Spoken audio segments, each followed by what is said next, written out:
Assalamualaikum warahmatullahi wabarakatuh. Saya Dia Pitaloka, izin menjelaskan tugas Mutkor.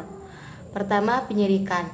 Tempat dan waktu kejadian perkara yaitu di Kota Bengkulu, tepatnya Jalan W.R. Supratman, RT 4 RW 3, Pematang Gubernur, Kecamatan Muara Bangka Hulu.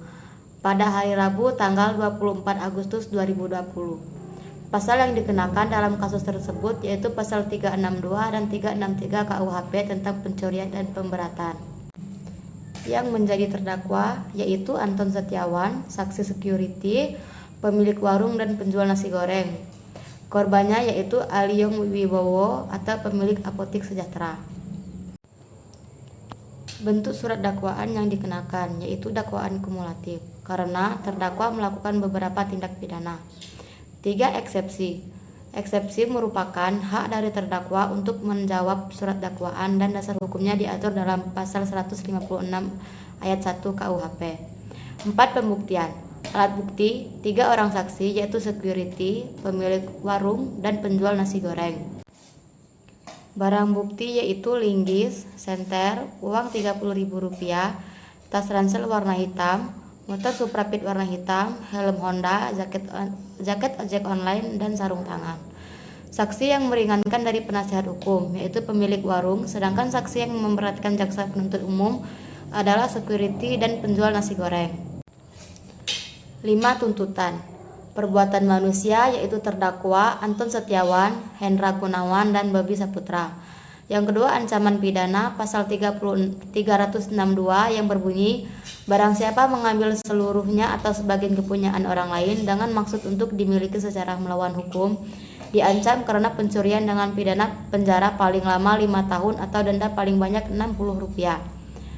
Dan pasal 363 yang berbunyi pencurian yang dilakukan oleh tersalah dengan maksud ke tempat kejahatan itu atau dapat mencapai barang untuk diambilnya dengan jalan membongkar, memecah, atau memanjat, atau dengan jalan memakai kunci palsu, perintah palsu, atau pakaian jabatan palsu.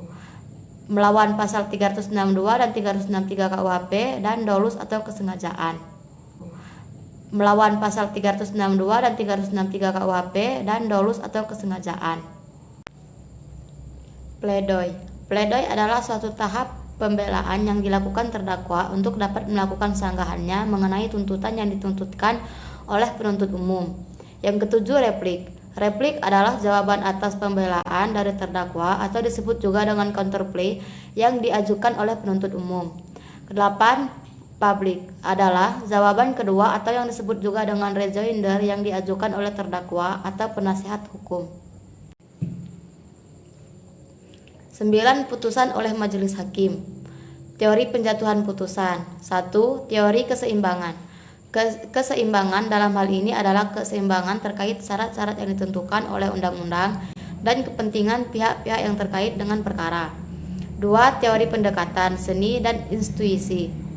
Penjatuhan putusan oleh hakim merupakan diskresi atau kewenangan hakim. 3. Teori pendekatan ilmuwan penentuan.